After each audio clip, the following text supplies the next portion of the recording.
नमस्कार। खंड कुंडली के शिक्षक संघों द्वारा ऑनलाइन टीचिंग का जो कार्यक्रम चलाया जा रहा है उसमें आपका स्वागत है। आज हम इस वीडियो में 11वीं कक्षा का जो दूसरा चैप्टर है रिलेशन एंड फंक्शन, उसकी थर्ड एक्सरसाइज करेंगे 2.3 और वो फंक्शन के बारे में। फंक्शन के बारे में पिछली वीडियो में थोड़ा जिक्र किया था हमने। Function is a special type of relations. Some specific relations are called functions. All relations are not functions. तो ये सेट होंगे आपके पास दो, आपको सेट का ज्ञान हो, फिर ऑर्डर्ड पेयर का हो, फिर आपको दोनों सेट्स का प्रोडक्ट जो आता हो, फिर आएगा रिलेशन और रिलेशन के बाद आएगा फिर फंक्शन। और means each function is a relation. Relation तो है ही वो, और रिलेशन है तो it means A cross B का कोई सबसेट है और ये ए टू बी ही जो है वो फंक्शन होगा जी। अब क्या फर्क है फंक्शन में और रिलेशन में? तो फंक्शन की जो डेफिनेशन है कि let A B two non empty sets,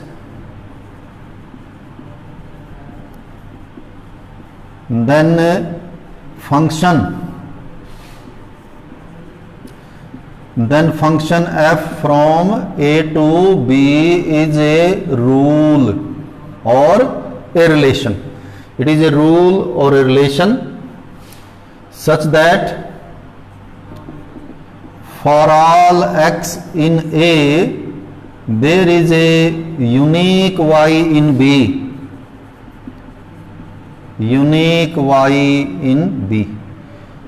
तो फंक्शन की और फंक्शन और रिलेशन में ये जो दो बातें हैं ये डिफरेंस करती हैं। क्या कि यदि फंक्शन है तो for all x in a की जो आपका सेट a है, फॉर ऑल x उसमें जितने एलिमेंट्स हैं सभी उनका होना चाहिए क्या? There must be a y in b, यानी उनकी सबकी इमेजेस होनी चाहिए। जैसे कि हमने डायग्राम में से किया कि इसमें कोई सेट है ये, इसमें एलिमेंट्स हैं, इसमें सेट है भी, और इसकी इमेज ये है, इसकी इमेज ये है, इसकी इमेज ये है, ऐसे भी हो सकती हैं। तो ये जो है ये तो कहलाती हैं इमेजेस, और इधर वाली कहलाती हैं ये परी इमेज। वैसे ये जो सेट है ये कहलाता है डोमेन और ये कहलाता है कोडोमेन। और इसमें जो ये इमेजेस हैं यदि हम सिर्फ उनको करेंगे तो that will be form range, तो फिर वो रेंज हो जाएगा। तो क्या कहता है ये फॉर ऑल एक्स इन ए कि ये जो सेट है इधर वाला, इसमें जितने एलिमेंट्स हैं इसमें फालतू नहीं होना चाहिए कि जिसकी इमेज ना दी हो, ऐसा कोई एलिमेंट नहीं होना चाहिए। सेकेंडली रिलेशन में ऐसा कोई जो रिलेशन होता है, रिलेशन में ये जो बॉन्डिंग है ये नहीं होती। रिलेशन में ये जो कंडीशन है कि फॉर ऑल एक्स इन ए, ऐसी कंडीशन नहीं है। तो इसमें है फंक्शन में फॉर ऑल एक्स इन ए की सभी की इमेजेस होनी चाहिए, जरूरी है। और वो इन इमेजेस भी कैसी होनी चाहिए? यूनिक। जैसे इस एलिमेंट की ये इमेज है तो एक ही है, ऐसा नहीं कि इस एलिमेंट की इमेज कोई और भी हो जाए तो फिर ये फंक्शन नहीं होगा। तो एक इमेज यूनिक होनी चाहिए और सब की होनी चाहिए। ये जो दो कंडीशंस हैं ये कंडीशंस फंक्शन को रिलेशन से डिफरेंट करती हैं। रिलेशन में ये कंडीशन नहीं है। रिलेशन में तो एक ही है कि relation is a subset of A cross B, कि ए क्रॉस बी में जो ऑर्डर्ड पेयर आए हैं उनमें से छठ के ऑर्डर्ड पेयर आ जाते हैं कुछ according to given relation between the elements. लेकिन फंक्शन में ये दोनों सेटिस्फाई करनी चाहिए। तो इसी पे बेस्ड क्वेश्चन एक्सरसाइज हमारी 2.3। क्वेश्चन नंबर फर्स्ट का फर्स्ट पार्ट है, उसमें आपको कुछ रिलेशन दिए हुए हैं रोस्टर फॉर्म में। पहला रिलेशन है जैसे कि इस रिलेशन में आपको दिया हुआ है 2 1 के साथ साथ फिर आगे 5 1 8 1 11 1, 5 1 8 1 11 1 और 14 1 17 1। इसका कहने का अर्थ ये है कि 2 का रिलेशन 1 से या 5 का 1 से 8 का 1 से, इस तरह से रिलेशन है। तो आपको बताना है इज दिस ए फंक्शन। तो फॉर ऑल एक्स इन ए की जो सेट ए है वो तो इसमें से नहीं दिया नहीं, तो हम यूनिकनेस ही चेक करेंगे, या तो सेट दिया होता ऊपर की सेट ये है फिर तो हम वो भी चेक कर लेते। तो हम यही मान के चलेंगे कि उस सेट में कौन कौन है, 2 5 8 11 14 एंड 17 यही एलिमेंट्स हैं उसमें। तो फॉर ऑल ए हम अज्यूम करके चलते हैं, तो सिर्फ यूनिकनेस चेक कर लेते हैं कि 2 की इमेज 1 है, क्या 2 की कोई और इमेज भी है, कोई इमेज नहीं है, 2 की इमेज यूनिक दी हुई है, 5 की भी 8 सभी की यूनिक इमेजेस है। तो both conditions are satisfied, so this relation is a function. ये रिलेशन एक फंक्शन है। आगे आपको इसका डोमेन और रेंज बतानी है। तो डोमेन होता है, domain is the set of pre images, pre images यानी जो पहले एलिमेंट हैं। तो कौन कौन है वो, 2 5 8 11 14 एंड 17 ये आपका सेट ए है। और रेंज होते हैं इमेजेस। तो क्या इमेज है इसमें, सभी की केवल एक इमेज है, सभी की इमेज है 1, 2 की भी 1 5 की भी 1 8 की भी 1 सभी की 1 इमेज है, तो रेंज है 1। कोडोमेन बड़ा हो सकता है यानी सेट बी से बड़ा हो सकता है, हम सिर्फ रेंज बोलते हैं जो इमेजेस होती हैं, जो फालतू हैं वो यदि टोटल सेट लें हम तो वो कोडोमेन हो जाएगा। तो ये फर्स्ट था इसका, तो it is a function. Second है 2 1, जो सेकंड पार्ट है उसमें भी इसी तरह सेट दिया, रिलेशन दिया हुआ एक आर, और उसमें ऑर्डर पेयर दिए हुए हैं 2 1 4 2 6 3 4 2 6 3, उसके बाद है जी 8 4 10 5 8 4 10 5 12 6 14 7 इज दिस ए फंक्शन। तो हम मान के चलेंगे फॉर ऑल एक्स इन ए, तो है ए में यही एलिमेंट है जो इसमें दिए हुए हैं फर्स्ट एलिमेंट्स। यूनिकनेस चेक कर लें, 2 की इमेज 1 है, बाकी 2 की कोई इमेज नहीं है, यूनिक है, तो यूनिकनेस भी क्लियर है। तो आप सभी की चेक कर लें, सभी की यूनिक इमेजेस है। तो all X in A have unique images in the set B, so it is also a function. यदि आप रीजन लिखने में इंटरेस्टेड हैं तो आप क्या लाइन लिखेंगे, for all X there is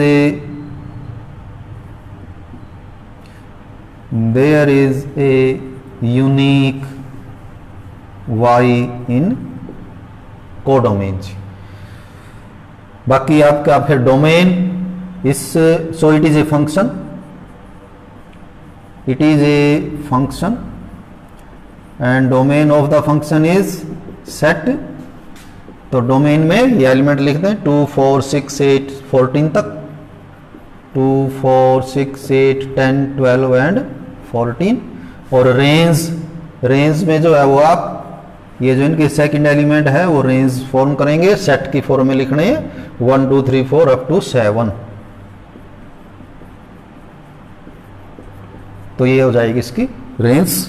तो ये हमारा फर्स्ट का सेकंड पार्ट।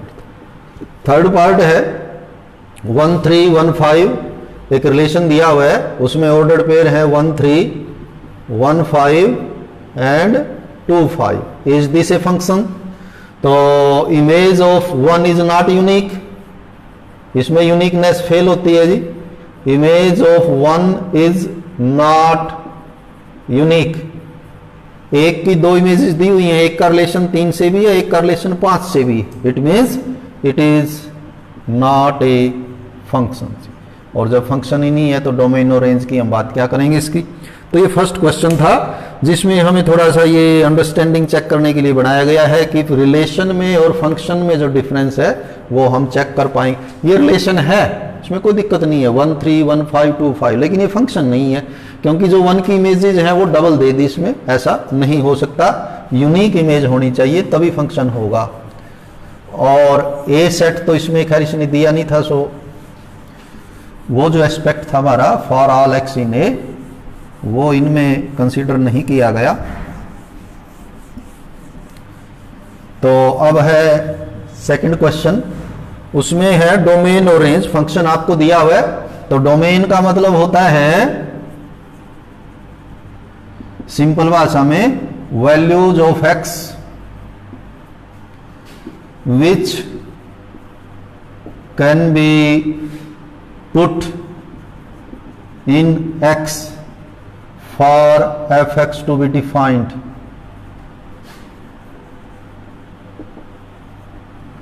कि f(x) डिफाइंड रहे, डिफाइंड का मतलब हम वैल्यू निकाल पाए, ऐसे x आपको बताने होते हैं तो वो तो डोमेन कहलाता है। वैल्यूज ऑफ x की आप उसमें क्या क्या रख सकते हैं।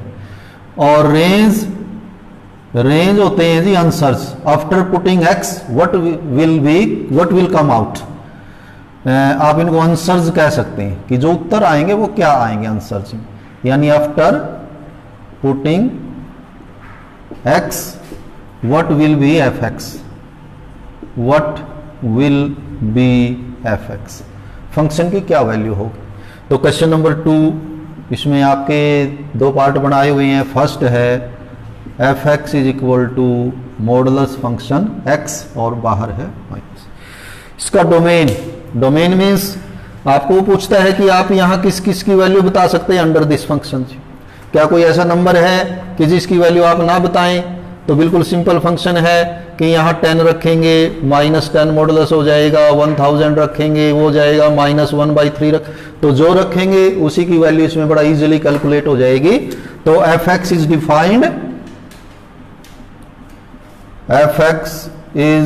Defined for all real numbers. कहीं भी कोई भी कहीं दिक्कत ही नहीं है जी, सभी रियल नंबर्स के लिए डिफाइंड है ये।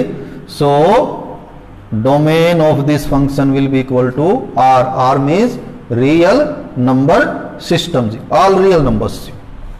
इसको रिलेशन से कंफ्यूज नहीं करना है। This means real number system या रियल नंबर्स का जो सेट है उसकी बात हम कर रहे हैं। ये तो हुआ डोमेन। और रेंज होता है आंसर्स कि उत्तर क्या आएंगे। तो आप सोच के देखिए, यहाँ x की वैल्यूज रख के देखिए और आंसर देखिए क्या आएंगे। तो क्या आंसर आएगा हमेशा, always it will be a negative real number. यहां हम रखेंगे कोई नंबर, मॉडुलस क्या कर देगा, उसको पॉजिटिव कर देगा। आप 10 रखें आंसर 10 आएगा, -10 रखें तब भी 10 आएगा, लेकिन बाहर माइनस लगा हुआ है। तो क्या वैल्यूज आएंगी, f(x) विल बी ऑलवेज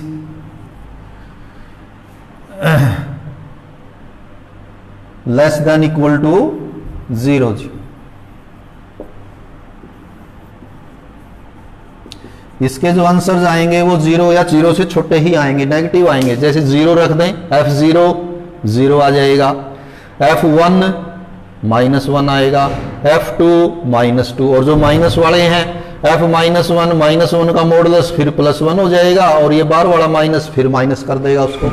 यानी कि f-1 भी -1 आएगा और f(1) भी माइनस, यानी always there will be a negative real number. तो 0 या 0 से छोटा। तो डोमेन इंटरवल आपने शायद पहले पढ़े होंगे।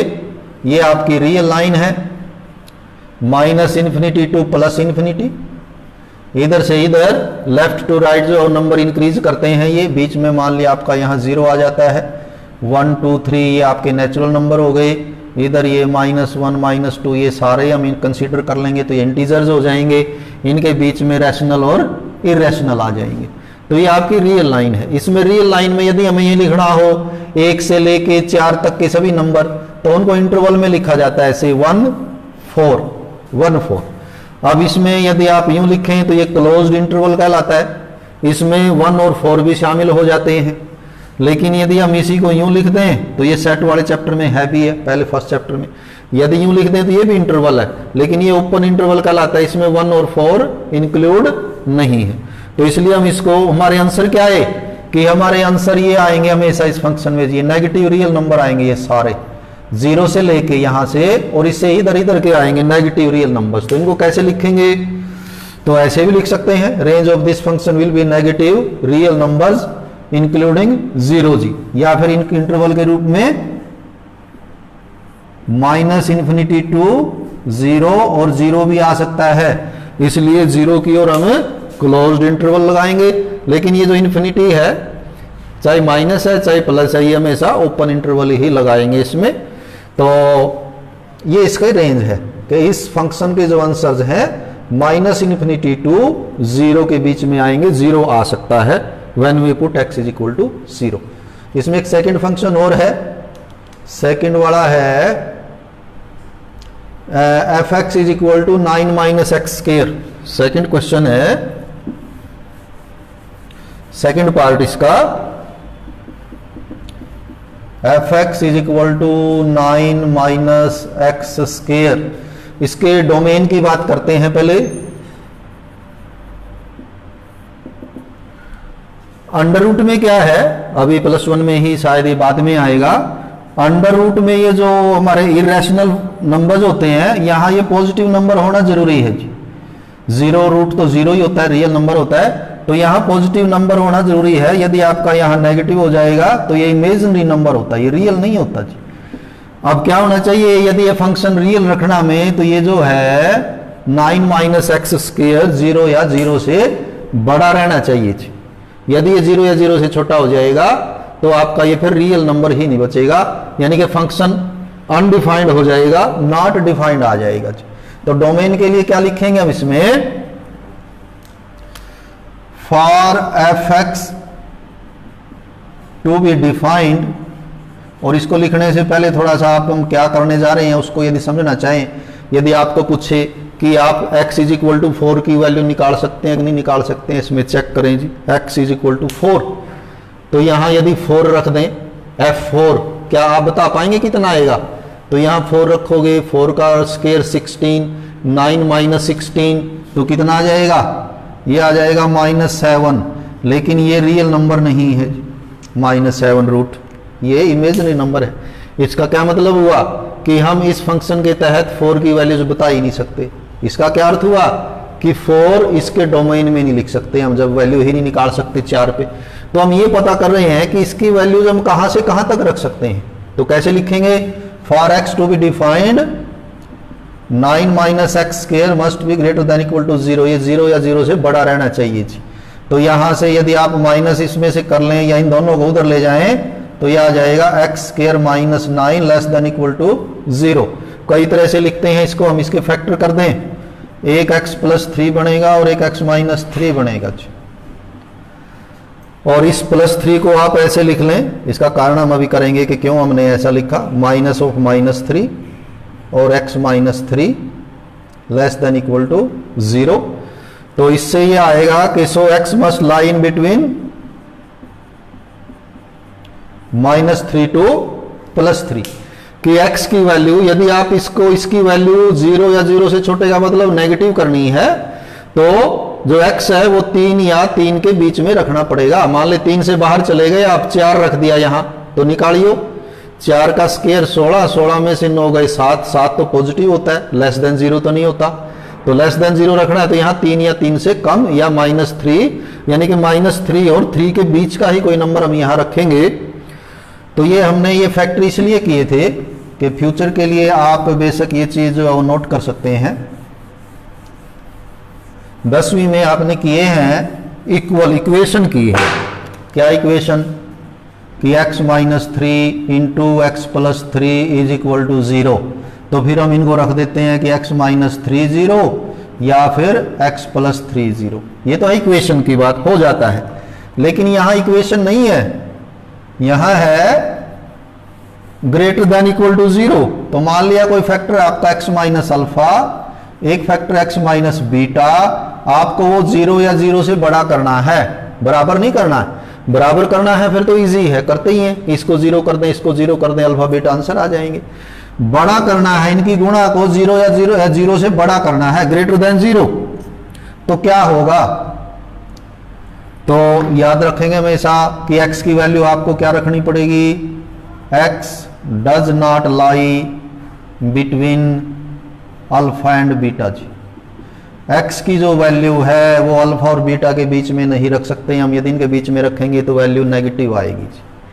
और इसका दूसरी फॉर्म ये बन जाएगी, यदि x माइनस अल्फा और x माइनस बीटा को आपको लेस देन 0 करना है, यानी इनकी गुणा को 0 से छोटा करना है, नेगेटिव करना है, तो क्या आंसर होता है इसका उल्टा, x lies between alpha and beta. x को हमें अल्फा और बीटा के बीच में ही लेना पड़ेगा, इस चीज का हमने यूज यहां किया है। x प्लस 3 को क्या लिखा था हमने, x माइनस, ये अल्फा हो गया अब हमारा, ये माइनस करने के लिए ही हमने डबल माइनस किया क्योंकि यहाँ माइनस है दोनों में। तो अल्फा कितना हुआ हमारा -3, बीटा कितना हुआ +3, x की वैल्यू किसके बीच में होनी चाहिए क्योंकि हमें यहाँ लेस देन 0 करनी थी, तो अल्फा और बीटा के बीच में होनी चाहिए। तो वहां से आया ये कि x की वैल्यू -3 और 3 के बीच में होनी चाहिए। तो ये इसका डोमेन है जी। क्या डोमेन आया इसका, -3 से लेके 3 तक, और ये इक्वल भी लगा हुआ इसमें, तो क्लोज इंटरवल लेंगे आप। उसके बाद आ जाती है रेंज, और रेंज का मतलब है उत्तर, आंसर क्या आएंगे। वैसे तो बहुत लंबा ना करते हुए आप इनको रख के देख लें, वहां से आप इसकी रेंज भी कैलकुलेट कर सकते हैं। जैसे -3 रखें तो कितना आंसर आएगा, -3 रखें यहां, तो -3 का स्क्वायर 9, 9 - 9 तो 0 आएगा, और +3 रखोगे तब भी 0 आएगा। और बीच में फिर नंबर मैक्सिमम आंसर कितना आएगा, जब आप यहां 0 कर देंगे 0, तो 9 बचेगा, और 9 का रूट 3 आएगा। इट मीन्स इसके आंसर हर हाल में कहां से कहां तक आएंगे, 0 से लेके 3 तक। इससे बाहर इसका आंसर कभी नहीं आएगा। ये जो फंक्शन है हमारा, इसका जो आंसर है वो 0 आ सकता है। कब आ सकता है 0, जब हम यहां 3 या -3 रखेंगे तो 0 आएगा।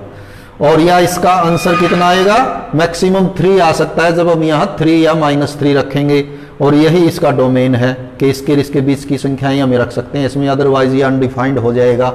तो ये इसका रेंज और ये इसकी डोमेन। तीसरा है वो तो खैर इजी है, तीसरा तो उसमें आपको फंक्शन दिया हुआ है, वैल्यूज आपको निकाल के दिखानी है। तो ये तो हम 9वीं में 8वीं में भी करते हैं। फंक्शन क्या है, f(x) इज 2x - 5।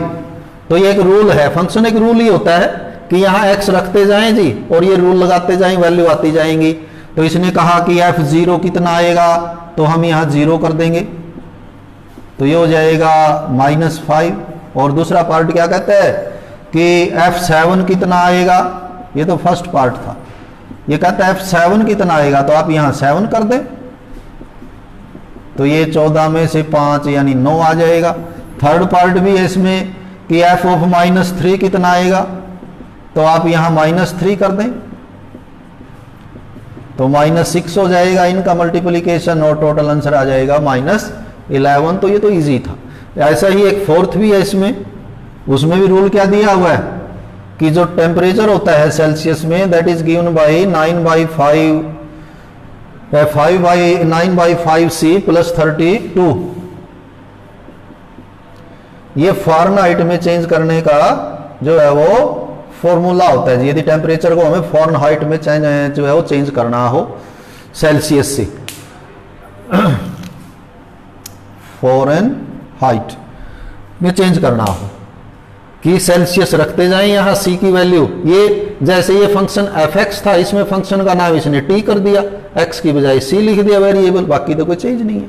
अब उसी तरह t 0 पूछता है तो यहाँ 0 कर दें, t 28 तो यहाँ 28 कर दें। जैसे क्या आएगा t 28 9/5 इंटू 28 + 32, तो 5 से कैंसिल तो नहीं होगा, ये 9/72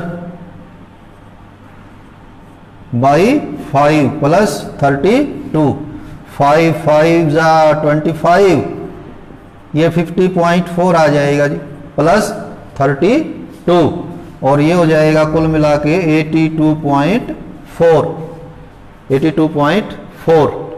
t -10 करना है, वो तो इजी है, -10 क्योंकि 5 से कैंसिल ही हो जाएगा। और value of c when tc, last करेंगे हम इसका फोर्थ पार्ट, उसमें tc दिया हुआ है, tc दिया हुआ है 212।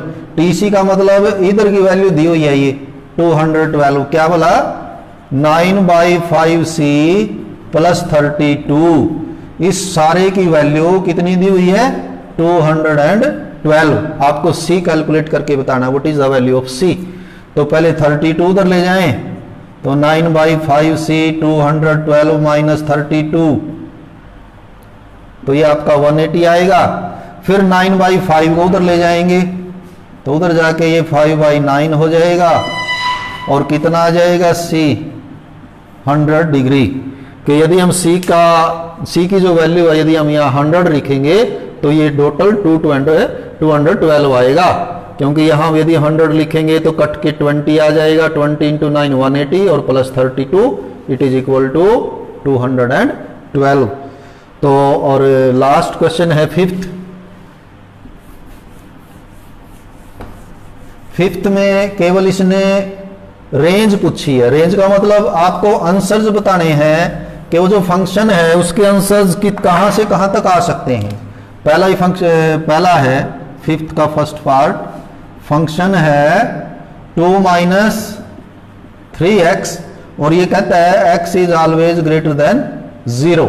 x को 0 से ज्यादा ही रखना है, 0 से बड़ा रखना है। तो रेंज क्या आएगी इसकी जी?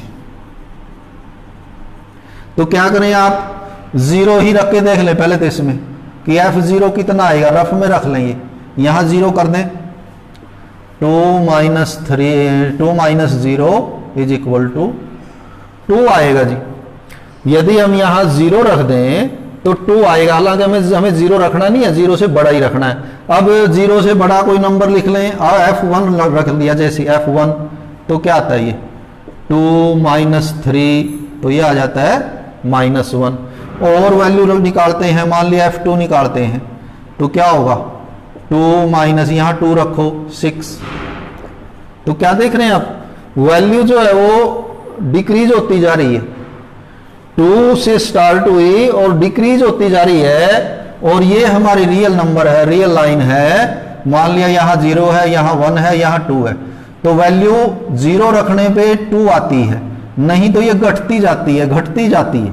और हमें कोई भी नंबर यहाँ रखना है तो क्या आंसर आया, इसका मतलब इसके जो रेंज है वो क्या आएगी, कितनी इंटरवल में ऐसा इधर लिखना होता है। तो क्या आंसर जाएंगे इसके -∞ से लेके कहां तक आएंगे, लास्ट। अभी करके देखा था हमने, लास्ट आंसर 2 आएगा, लेकिन 2 तो तब आएगा जब x को 0 रखेंगे और x 0 रख नहीं सकते हम, तो इसलिए इधर भी क्या करेंगे हम ओपन इंटरवल कर देंगे। यदि ये इक्वल टू 0 होता तो फिर ये क्लोज हो जाता। तो ये इसका आंसर है जी। इसकी जो रेंज है वो -∞ to 2 होगी जी, मतलब इसके जो उत्तर है। सेकंड है f(x) is equal to x² plus 2, और x जो है वो कोई भी रियल नंबर है, इसने खुद ही दिया हुआ, ये डोमेन है इसका कि यहां पर हम कोई भी रियल नंबर रखेंगे। अब आप देखिए तो जो x² है ये तो हमेशा ही क्या आएगा, ये तो नॉन नेगेटिव आएगा, मतलब माइनस का कभी आएगा ही नहीं। चाहे आप यहां प्लस रखें चाहे माइनस रखें, स्केयर करने के बाद प्लस ही हो जाना इसको, तो ये तो नॉन नेगेटिव आएगा, यानी 0 या 0 से बड़ा ही आएगा। फिर उसमें 2 जोड़ेंगे तो ये कम से कम तो 0 आ सकता है, उससे नीचे तो जाएगा नहीं। तो 0 + 2 मतलब कितनी वैल्यू हुई, कम से कम 2। उसके बाद यदि कोई भी वैल्यू रखो आप 2 से ज्यादा ही आएगी, 2 से ज्यादा। तो कहने का अर्थ ये हुआ कि इसकी वैल्यू 2 तो आ सकती है, कब आ सकती है, जब यहां 0 रखेंगे, नहीं तो 2 से ज्यादा ही आएगी इसकी वैल्यू। तो इसलिए इसकी रेंज क्या हुई, रेंज हुई इसकी 2 से स्टार्ट हुई और कहां तक गई, इन्फिनिटी। इधर क्लोज्ड ओपन इंटरवल लगाएंगे, लेकिन इधर क्लोज्ड आएगा क्योंकि 2 इसका आंसर हो सकता है, 0 जो है वो डोमेन में शामिल है, तो 0 हम यहां रख सकते हैं। तो लास्ट है f(x) is equal to x, और ये x क्या है, ये है, यानी उसने डोमेन खुद ही दिया हुआ यहां हर एक सवाल में, हमें सिर्फ रेंज पूछी है। उसने ये कहा है कि यहां पर जो x है वो हमें रियल नंबर रखना है, तो क्या उत्तर आएंगे जी। इनमें कोई सॉल्यूशन ऐसा नहीं कि आपको लंबा चौड़ा लिखना, ये ऑब्जेक्टिव है कि जो हम यहां रखेंगे वही उत्तर आएगा। अब यहां क्या रखेंगे हम, यहां तो रियल नंबर रखेंगे, तो उत्तर भी क्या आएंगे, उत्तर भी हमारे रियल नंबर आएंगे। इसी के साथ ये एक्सरसाइज संपन्न होती है। शुक्रिया।